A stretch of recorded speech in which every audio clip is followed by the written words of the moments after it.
folks, welcome to Saving Miller. Well, you know, homesteading can be pretty challenging, and growing your own food is a lot of work. It turns out it can be quite expensive too if you don't do it right. So we have to always come up with good ways to reduce our costs and at the same time try to increase production. So right now, let me show you what we're feeding our chickens and ducks. So I feel pretty fortunate. We have been able to find a pretty low cost feed for them. This is a 16% layer mash. It is organic. It has no corn or soy in it. And so that's pretty important to us, and it has the niacin supplements and stuff like that we need. But this stuff is expensive. So this is a 50-pound bag, and it costs us 30 bucks, a little over 30 bucks. And we have to drive at least an hour to pick it up. And so, obviously, that makes our eggs quite expensive. Like, really expensive. Even if we sell them, you know, at a pretty good price, you know, $6 a dozen or so, they're really expensive. So, I don't think with our flock, the size that it is, we can actually pay for the feed by selling most of the eggs. So we're going to need to, you know, do something else. So this is kind of accidental, but kind of on purpose.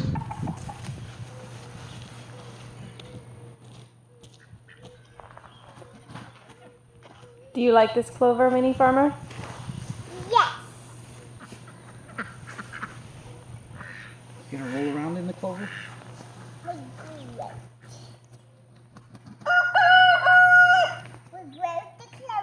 So a little over a year ago, we planted the clover here, and or the seed, I should say, and basically wanting to have plants here that would fix nitrogen for the trees.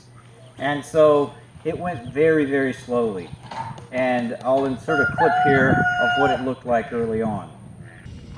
Yesterday, Mr. Farmer and our neighbor started shooting out some wood chips over our very dry, sad-looking orchard to try to hold in some moisture here. So we're just using this sprinkler system right now, and we're trying to water it a little bit every day and keep it moist, because you can see the cracks in the soil. It's just struggling. This soil was in such a bad condition. Now, eventually, the clover kind of started to grow, and so we actually put the animals out here on the clover, and they started eating it and grazing around. We wanted to start with a cover crop here that would help our trees in the long run and give us, you know, something useful, something that looks nice. And we can't really have the cows graze in here too much because of the young trees. Of course, they'll eat the branches and stuff. Turns out the dog does too, so we had to put cages around there to keep the dog out. So we did some searching. We said, what kind of a cover could we put in here that would, you know, provide some good benefit to us? Well, grass would be okay, but it wouldn't really benefit the trees a whole lot at all.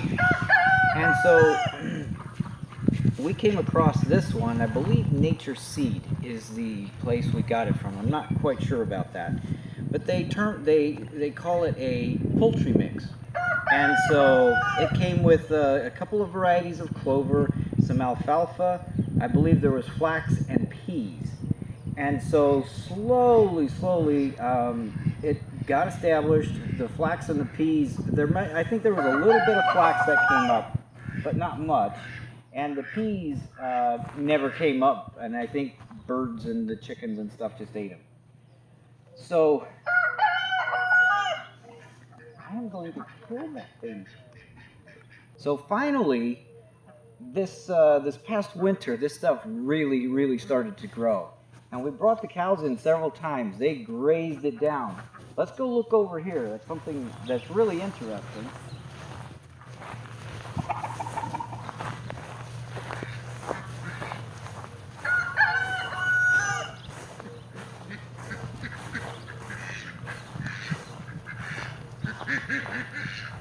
So periodically we bring the chickens and ducks in here to work on the compost pile and to help keep weeds and stuff down, mow it down.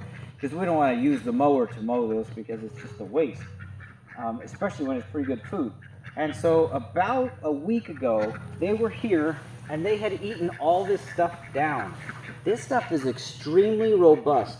It's currently spreading and filling in bare spots and growing quickly. So they ate this down, and you can see exactly where the fence line was along here.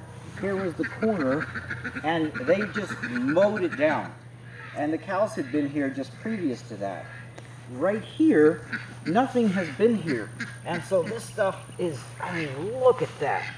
It's thick, it's about 8 inches tall here. And the formerly red clay that was here is completely covered up. I mean, if you look down there, see we've got the dark soil developing. That was all done by the clover and the animals in a year. And we started with bare red dirt over here. You can see this is basically what we started with. There's some wood chips in here, but there's not much here. It's just worthless and it's hard. So we use flood irrigation, and that's important to note. So these spots like this actually hold the water for a long time. But where the clover is, it disappears very quickly, much faster. Like it'll disappear within 12 hours, and these other spots will stay wet for days sometimes, depending on what the watering schedule has been. And so we now let the cows in here. I'll probably let them in. Actually, I'll let them in right now. And we just let them graze a little bit. We manage it so they don't eat too much of it. But we'll let them in to help mow this down a little bit.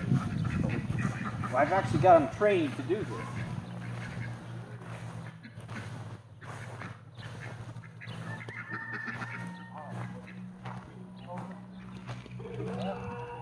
Come on in.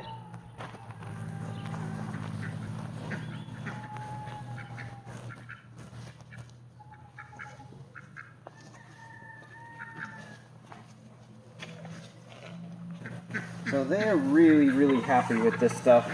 And over the winter we did use this to supplement their feed a little bit. But now we do the same thing, but we do this, for their health. Now, this is what's really interesting. So I mentioned we have the different species of plants. Well, all of these are hugely beneficial for poultry. And so we have been feeding about a bag per week. And when we moved them in here, where they actually have a lot of clover to eat, the amount of feed that they were consuming dropped dramatically. I think it cut our feed rate in half, maybe a little bit more than that. And so they've been in here for a few days, and they're still going through eating. Like they're straight up eating the clover. So this, I think, is a genius hack for reducing feed costs.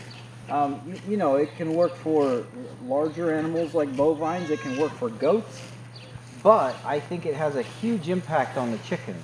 So there are lots of bugs because of how this clover is. It's amazing.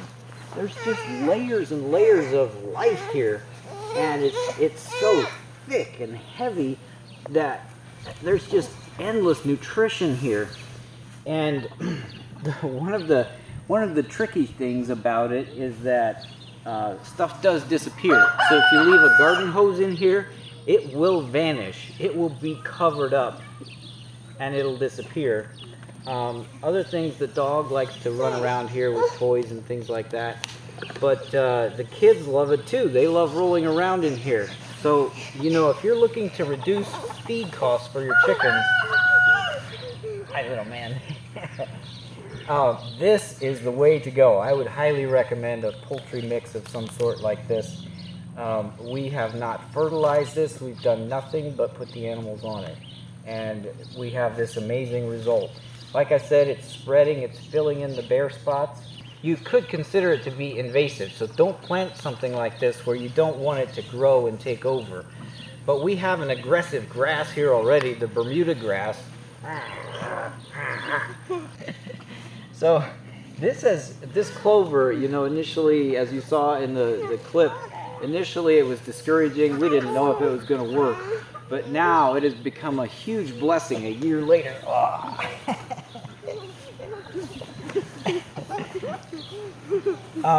It's actually pretty soft. It's like a soft carpet. So this is what I would recommend for reducing your feed costs. I mean, who doesn't want to lie in a bed of clover? Well, that's my story. That's what we are doing to reduce our feed costs. I guess we're teaching the little people how it's done, huh? Well, good luck with yours. Saving Miller out.